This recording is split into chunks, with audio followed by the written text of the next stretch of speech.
Bismillahirrahmanirrahim.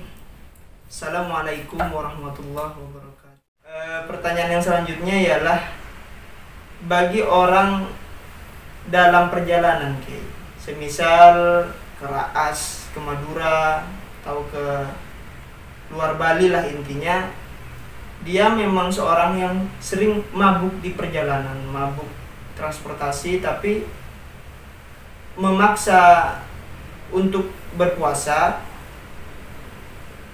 Namun apakah boleh harus menunggu mabuk dulu kemudian berhenti, ataukah tidak mencoba dulu, belum mencoba berpuasa, tapi sudah, yang penting apa ya namanya, ya begitu kayaknya. Iya. Okay. Baik, saya sudah insya Allah nyambung dari pertanyaan tadi. Memang semuanya sebenarnya di Al-Quran itu Masya Allah sudah ada jaminan-jaminan dari seputar ayat surah Al-Baqarah 184, 85 juga kira-kira. Ada firman Allah itu yang kaitannya dengan pertanyaan tadi, "Faman kana minkum maridun aw ala safarin", kan begitu, "fa'iddatan min ayyamin ukhra", dan seterusnya. Nah, saya akan menggarisbawahi tentang safarin saja, safaru. Artinya kita dalam perjalanan. Memang sekali-kali itu memang diikhtiarkan terlebih dulu lah. Jangan, masalahnya ini pernah saya juga beberapa puasa-puasa lalu itu kadang-kadang udah nggak sahur nih, udah saya kan mau pulang kampung, nggak puasa, saya kan safar. Artinya kok, waduh, segampang itulah. Makanya saya katakan, kadang-kadang saya sampaikan kepada beliau, jangan begitulah, walaupun Allah memberikan kemurahan, tetap saja niatkan puasa. Nanti di perjalanan sudah tidak kuat, baru di sana malah dapat nilai plus, itu saya bilang begitu.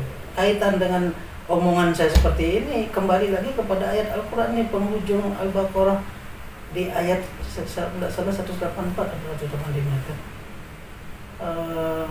itu, wa antasumu khairul lakum in kuntum ta'lamun. Artinya itu tadi, kalau kita banding-banding ngambil rosah daripada puasa, ya kalau kita kuat puasa dulu, ya kalau tidak ya kita jangan masakan. Nanti tetap sajalah, karena kita safar sudah dapat keringanan rosah dari Allah diskresi, ya nanti kita kodok di waktu lain. Tapi ingat itu, awali dulu kita niat tetap puasa, jangan itu tadi seperti yang cerita saya, udah mau pulang, wah pas langsung santai, tidak sahur, kan besok pulang, safar kan tidak wajib puasa.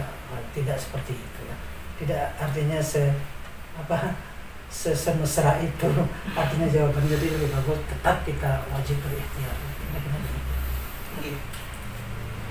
Pertanyaan selanjutnya, bagaimana bagi orang tua yang sudah tidak kuat puasa, bahkan untuk menggantinya pun juga tidak kuat,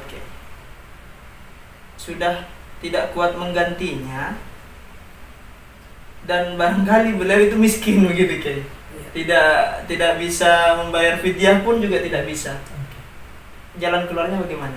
Oke, saya juga dari beberapa pendapat para fakih itu juga menyampaikan, ya kalau sudah seperti itu namanya habis-habisan gitu. Habis-habisan, tidak bisa berbuat apa-apa sudah. Ya sudah tua renta, dia tidak punya apa-apa untuk membayar fidyah, ya kembali lagi lah kepada ayat yang saya bacakan tadi, la yukallifullahu nafsan illa wus'aha. Balik pada itu. Ini ada satu cerita yang agak sedikit panjang. Di dalam satu riwayat yang sahih itu, pernah Rasulullah ditandai salah satu sahabat yang dia siang hari itu bersenang-senang sama istrinya, ya jima lah, dia gak tahan katanya, udah terjadilah itu. Wah, itu kan kifaratnya itu, dendanya kan lumayan itu, di antaranya memerdekakan orang miskin, tidak mampu, disuruh puasa lagi nanti 2 bulan betul. Katanya dia, ya Rasulullah, 1 hari saya dapat disuruh puasa 2 bulan lagi, ya tidak mungkin. Ya sudah kalau gitu kasih makan orang miskin saja. Ya, seperti tadi itu, jadi fidyah sama orang miskin, bayar kafarat, fidyah kafarat sama orang miskin. Rasulullah di kampung saya yang terkategori miskin cuma saya, nggak ada lagi. Apa yang terjadi? Dengan kuasa Allah Rasulullah ngambil ya tempat berisi kurma. Ya sudah, ini aku sedekah. Nanti ini kamu bagikan kepada miskin. Dan otomatis juga untuk dirinya dia, karena dia seorang miskin. Jadi seperti itu. Jadi kembali kepada ayat tadi lah. Kalau sudah memang habis-habisan, Allah tidak akan membebani. Kira-kira demikian. Jadi jawabannya adalah la yukallifullahu nafsan illa wus'aha. Jadi kalau memang sudah habis-habisan, maka ya begitu, barangkali kita yang sedang dikonsultasikan menjadi orang yang dikonsultasikan mungkin mau meniru uswah Rasulullah yang memberikan sekurma begitu untuk kemudian disedekahkan, barangkali dia akan membayar kafarahnya. Pertanyaan selanjutnya terkait dengan apakah bisa seperti orang tua yang sudah tidak sanggup puasa dan menggantinya, kita sebagai anak menjadi badal menjadi badal terhadap orang tua kita. Melihat di beberapa ibadah-ibadah lainnya seperti haji, itu kita bisa membadalkan. Apakah dalam hal ini puasa juga ini boleh dibadalkan sebagai anak yang barangkali prihatin sama orang tuanya yang barangkali kurang ilmu agamanya atau tidak sadar-sadar akan kewajiban bahwa ini adalah kewajiban. Itu bagaimana menurut ya. Kembali kepada sholat. Sholat itu adalah ibadah individual, pribadi. Jadi kalau semasa masih yang memang orang tua itu masih ada, masih hayat, kemudian ada anaknya yang ingin berbakti untuk ya itu tadi, karena orang tua yang sudah tidak mampu, sudah tidak kuat, mungkin sakit dan lain sebagainya, kemudian ya biar sajalah aku yang puasakan, yang menyolatkan, menggantikan saja. Itu sepengetahuan saya, belum saya ketemukan. Sebab yang namanya sholat itu, masya Allah, Rasulullah menyampaikan di dalam salah satu hadisnya, shollu qa'iman, kata Rasulullah. Fa'ilam yastati' faqa'idan, fa'ilam yastati' fa'ala jambin. Sholatlah kamu berdiri, tidak mampu duduk, tidak mampu tiduran. Bahkan di dalam uraian kitab itu sampai pakai isyarah kedipan mata selama dia masih sadar selaku manusia. Jadi artinya apa? Tidak bisa ada istilah wakil-wakilan itu sudah. Jadi demikian. Sebutkan demikian. Intinya tidak bisa. Intinya tidak bisa. Enak kalau begitu jadi orang tua. Tinggal enak wakil-wakilan. Yang selanjutnya orang tua kita meninggal atau saudara kita tahu bahwa beliau punya hutang puasa. Apakah ya kembali seperti pertanyaan tadi, bisa diganti oleh putranya atau bagaimana? Puasa ya. Baik, ini memang ada perbedaan, sama-sama kewajiban tetapi posisinya beda, kualitasnya memang mungkin juga beda, jelas itu. Jadi kalau untuk puasa itu masih ada jalan untuk mengqadhakannya, artinya untuk menggantikannya itu sebagai ahli warisnya atau anaknya lah, utama atau siapa. Di dalam salah satu hadis sahih itu saya temukan di dalam kitab Sahih Bukhari, di sana ada penjelasan man mata fa'alaihi siyamun shoma anhu waliyuh. Jadi demikian kalau tidak salah kira-kira matan hadisnya. Jadi siapa yang dalam bulan Ramadan dia meninggal dalam beban kewajiban berpuasa, maka dipuasakanlah, artinya yang itu tadi, apakah nanti mungkin orang tuanya atau mungkin anaknya atau mungkin siapa sajalah yang siap diantaranya mengqadha begitu. Tetapi ada juga di dalam satu keterangan hadis, kalau tidak salah di dalam kitab Fathul Wahhab yang disusun oleh Syekh Yahya Zakaria, kira-kira itu apa Zakaria Yahya itu kembali ya, pokoknya itulah. Beliau mengutip juga ada satu hadis, jadi man mata fa'alaihi siyamu syahrin yut'imu anhu. Nah, ini ada sedikit redaksi berbeda. Barang siapa yang di dalam bulan Ramadan dia meninggal dunia, maka hendaknya yut'imu anhu itu maksudnya dibayarin kafaroh di sana. Ya, tapi dalam bahasa di sana itu kalau salah fidyah ya. Jadi demikian. Kafaroh lah, kafaroh. Jadi ada ganti sholat itu demikian. Ada seperti itu. Tadi pertanyaannya sholat ya? Puasa tadi maksudnya, bukan sholat, puasa. Jadi seperti itu. Artinya di dalam kitab itu menerangkan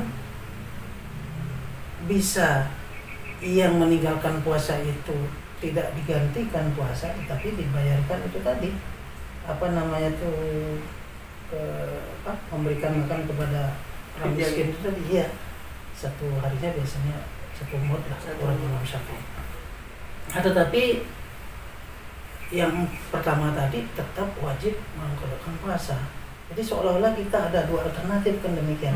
Tetapi saya menganggap itu bukan sebuah alternatif, karena ada masalahnya beda. Kalau yang memang tapi namanya meninggal, namanya itu kan kuasa Allah ya, bisa saja meninggal dalam keadaan sehat, tidak sakit, mungkin dia keluar kecelakaan bisa jadi. Ada juga yang rata-rata lah orang meninggal itu masih sakit dulu. Tapi kalau yang memang betul-betul orang tua yang sudah tidak lagi terbebani dengan puasa, yang hanya membayar fidyah mati, jadi menurut saya nih, pemahaman saya ya itu tadi, fidyahnya saja yang jalani, jadi tidak dikodokkan puasa. Karena dia di masa hidupnya pun sudah tidak mampu kan, masalahnya di sana. Tapi yang masih dalam keadaan sehat-sehat, mohon maaf seperti kita ini, tiba-tiba Allah menghendaki meninggal dengan kecelakaan, inilah kira-kira yang wajib dikodokkan. Itu menurut maksud saya. Iya, saya menangkap dari pemaparan Kiai barusan bahwa ini bagi saya adalah juga pemahaman yang bentuk hujjah ya.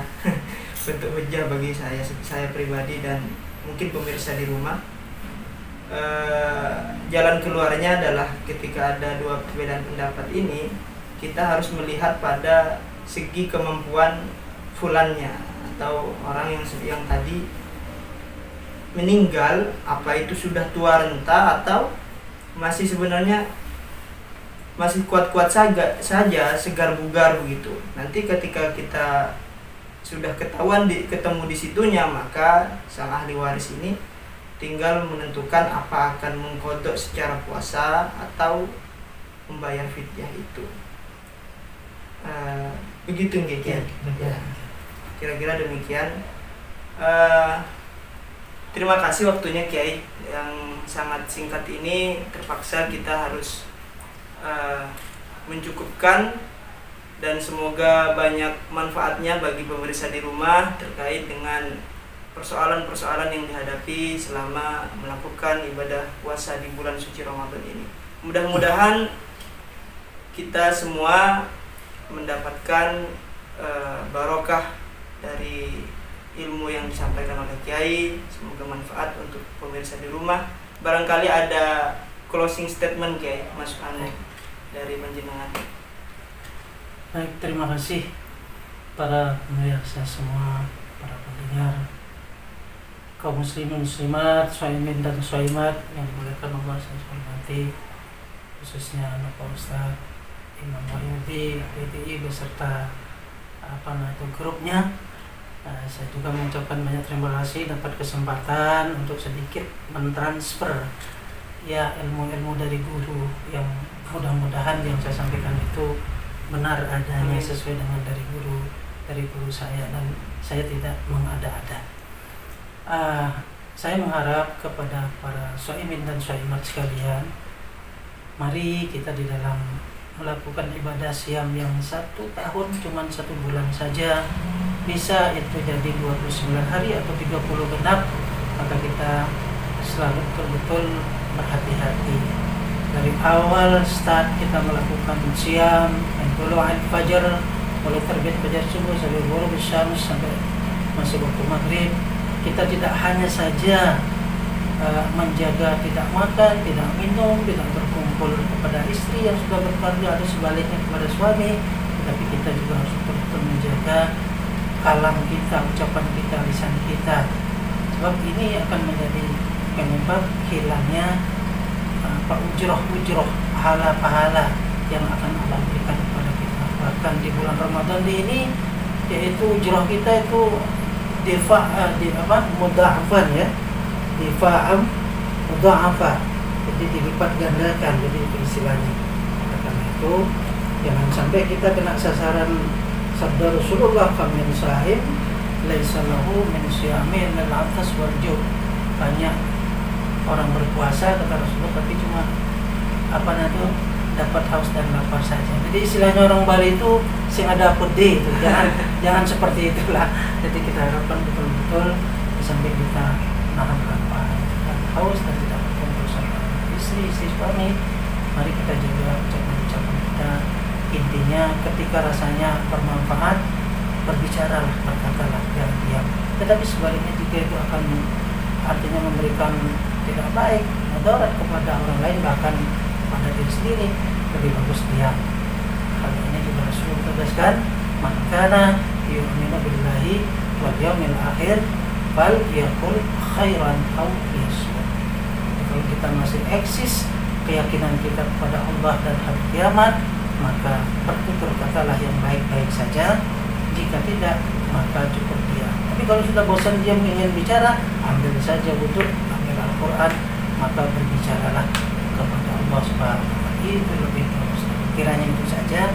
Sekali lagi dari pertanyaan-pertanyaan yang Ustaz Imam Wahyudi MPDI sampaikan ke saya, mungkin saya secara spontan susah menjawab, tetapi saya tidak menjamin bahwa jawaban saya itu benar adanya. Bahwa yang benar itu kembali kepada Allah dan yang salah kurang dari saya pribadi. Saya akhiri dengan wallahul muwaffiq ila aqwamit thoriq. Wassalamualaikum warahmatullahi wabarakatuh.